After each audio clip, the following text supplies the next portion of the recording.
in the audience was expecting to see this picture, except for David Byrne, who saw the slides beforehand.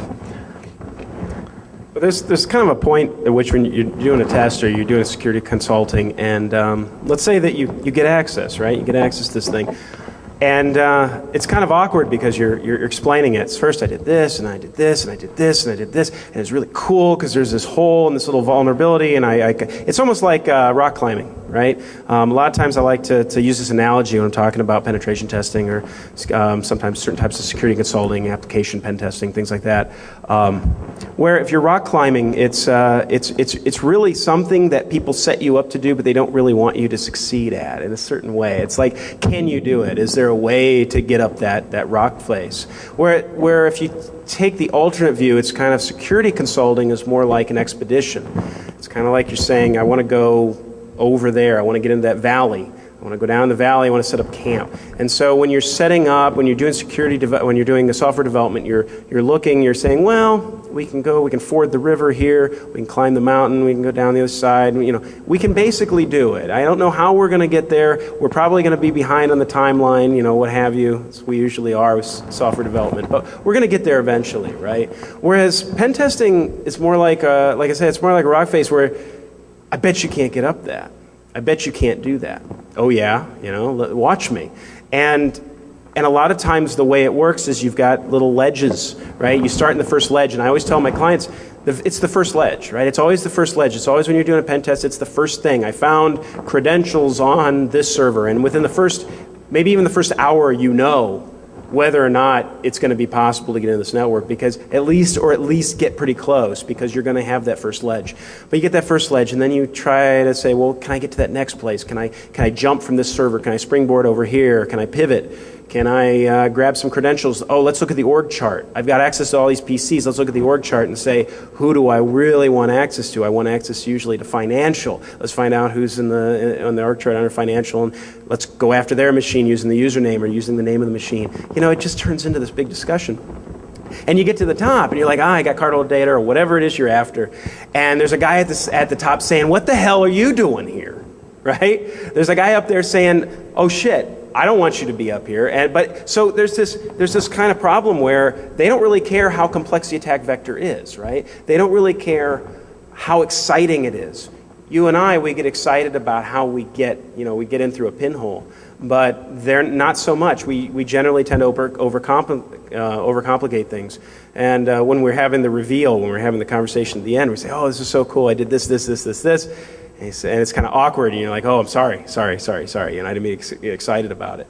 The vast majority of the compromises come at the hands, believe it or not, of ridiculously old and or stupid findings. If you look at the Global Security Report, when we were putting this together, there's a section where you have to say the year that it was first found, right? The year of the first finding. And I'm sitting there going through NFS. I'm going through Network File System, and I'm saying, how old is NFS? How old is unsecured NFS? And it's ancient. It's ancient to the point where I think we just capped everything at like 1990. But a lot of it goes on beyond there. And so it's not the exciting O days. I guess what we're getting to is it's not the exciting O days that really get into networks. It's really more about some of the stupid findings, some of the old stuff, and stuff that we forget because it's not as popular. One thing I'd like to add there, you always there's this old joke about the doctor. You've got this really interesting terminal disease. No one else in the world has it. Almost like the patient should be proud. As an industry, we do need to stay away from that. We need to watch out that we don't get too excited when somebody falls down, because that really sets up something of an adversarial relationship. And if you're trying to sell security, whether you work in-house in the security department, whether you're a consultant, whether you're any point along the way just concerned about security, the one thing you don't want to make it is us versus you. If you make it us versus you, you've already lost the battle, because then it's a confrontation. If you make it us, just us, then you've won the battle for security.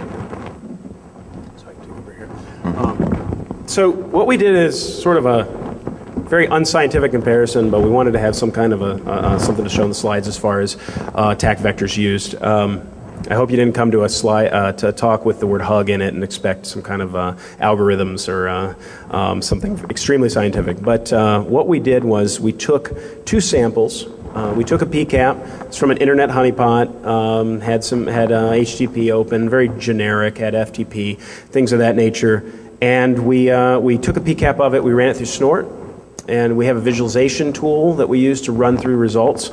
We also took a sample from a hacker from a capture the flag and compared the two. So, by the way, this is not the surprise. So if you look at this one, what you're going to see is we're really kind of focused on web and SMB, port 445. There's a lot of blind attacks. So you think like NICTO, people enumerating things. And actually, I don't know, again, who's old enough to remember this, but there actually was some back orifice in there, which kind of cracked me up because that goes back a long, long ways. So if it shows up, which hopefully it does, awesome. So here's the... Yeah, it's mirrored now, strangely enough. So basically, like I was saying, here's NICTO, right? Generally speaking, this is Snort saying oversized request URI directory. This is somebody asking for a really, really long URL. Next one down, non-defined RFC characters. So you're looking at most of it is just web enumeration. Some of it is is some strange characters, probably trying to do SQL injection, things of that nature. FTP. Different types of encoding. This tool, by the way, this tool's called Anvol, and I want to say thanks to Tactical Flex for letting us use this tool during the talk. I think it does a good job of really showing the relationships between these types of attacks. So the next one.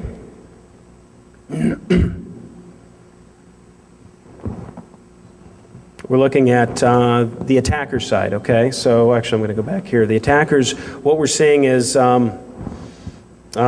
excuse me, we'll go one, there we go. Well, actually what we're looking at is the hacker side. So this is actually DEF CON 17 CTF. There's for those of you who don't know, there's a BitTorrent share of the CTF PCAP out there. And I guess what we're trying to say is that it just looks so much different, right? This is the core difference between hackers and attackers. Most of the data, Snort has no idea what to do with it.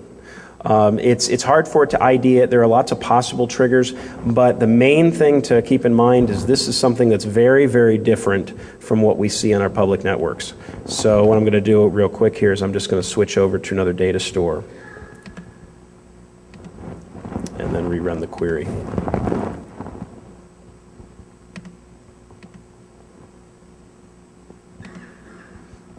There we go. This takes a minute to come up because it's a much larger PCAP. But as you can see, actually a lot of no-op sleds, a lot of shellcode. And actually, just to give you an idea of how much you're talking about, if you look at these 3 parts of the pie graph, that's all shellcode. There's nothing wrong with this. This is not illustrating that there's anything wrong, except that it's illustrating that hackers and attackers work a lot differently, right? This shellcode, I'd imagine if you break this down, I mean, it's hard to say, it's hard to quantify how much of this stuff is O-Day or what have you, but it's just the fact that it looks so much different, and the idea is that they're trying a lot of interesting, creative things.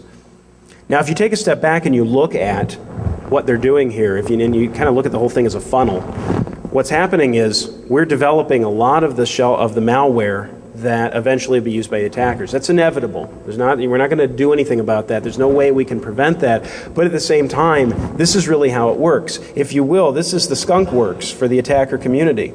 And what happens is, eventually, when this stuff becomes very, very usable, when they find an attack vector that can be spread, it can be exploited across a whole bunch of different hosts, it seems to be something that everybody's forgotten about, or something that's very, very hard to fix, this will eventually become something that's in the attacker's toolkit. But right now, we're on the cutting edge of this, right? And a lot of this stuff's still coming up shellcode and Snort. You want to give a thank you to the tool author, by the way? Yeah, absolutely. Yeah, I mentioned Anvol. It was supplied us with the tool to do that. So just to clarify here, we're not saying that O-Day doesn't matter, and I want to reiterate what Steve just said. what you're looking at now for O day will eventually become a K day. And, you know, research is still important. I don't want Nick to fire Steve, but research is where we're going to be. It's not necessarily where we are. And sometimes when we're addressing security, we lose sight of that. And that doesn't mean don't focus on the research too. That just means you need to focus on everything. Look at the big picture. Look at the entire spectrum, not just one portion of the spectrum. And if you think about in terms of the amount of vulnerabilities out there, if you're looking at just the O day, just the recent stuff, and you have that short-term memory, you're going to be missing the vast majority of the problems that you could be looking at. So I know some people out there are saying, well, what the hell is a K-Day? Well, a K-Day is something we're hoping to coin the phrase of just because we think it would be cool. And we had a lot of beer when we were coming up with this talk. And a K-Day is essentially sort of a reference to the 1,000-day instead of the O-Day. In other words, the really old finding. And there are a lot of them out there, obviously, and there are a lot of them that still own networks. Surprisingly, perhaps, you know, like we talked about earlier in the Global Security Report, the majority of compromises are the result of a K-Day, not an O-Day. I mean, kind of let that sink in for a second. That means, and I want to be clear here, we're not necessarily talking about the victims of the K-Day as stupid, ignorant, or anything like that.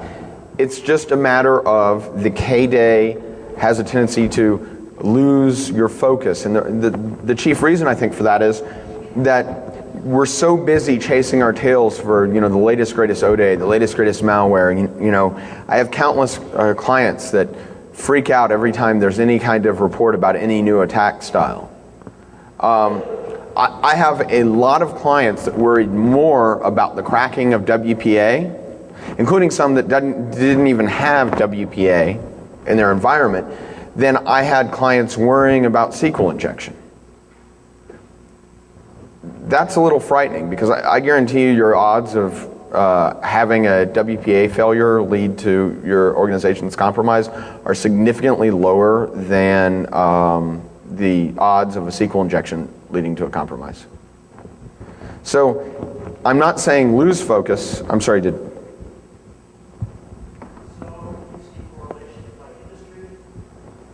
No. By the way, the question is, we see any correlation by the industry type? Thank you. Actually, strangely enough, not really. I think, let me take a step back. Not directly by industry, but I do see a correlation somewhere else. Strangely enough, the people that seem best equipped to deal with the K-Day often are the people with a little bit more lax or less proactive security department. And the reason is that they are spending the resources more evenly across, and they don't have somebody who has a clue and is saying, there's this great O-Day we need to worry about, and bringing that up. And that doesn't mean that they need to get rid of that person saying that's bringing up the O-Day. It just means that you need to focus on the whole thing. Right? Hope that answers. And you know, it's not necessarily a bad thing to focus on O-Day. It's just a bad thing to focus all your energy on the O-Days. It's almost like if we can make it through the first 6 months or a year of a vulnerability without it affecting us, we can forget about it. And that's just not the case. So one of the things we wanted to do here is kind of take it in another direction. We've been talking about a lot of things that are kind of affecting us and causing us problems, and wanted to kind of look at how we can change, right? At the beginning I'd mentioned that have a lot of thoughts on how we can do things a little bit differently, things that work for our team, things that might work for your team as well. We hug because we care. So I think in the security business, I'm hoping, right? This is where we're going to be different than all the other security talks you're coming to, is that I'm trying to steer it away from the doom and gloom. I really am. And I think that we're just at the bottom here, right? I think that hopefully in the next decade, we're gonna start an upward trend. And there's ways that I think we can do that. I don't know if anybody's ever gotten up here at a Black Hat and said this, but I think it's going to be okay. I thought for sure you was going to say, I love you. I might get there. I might get there.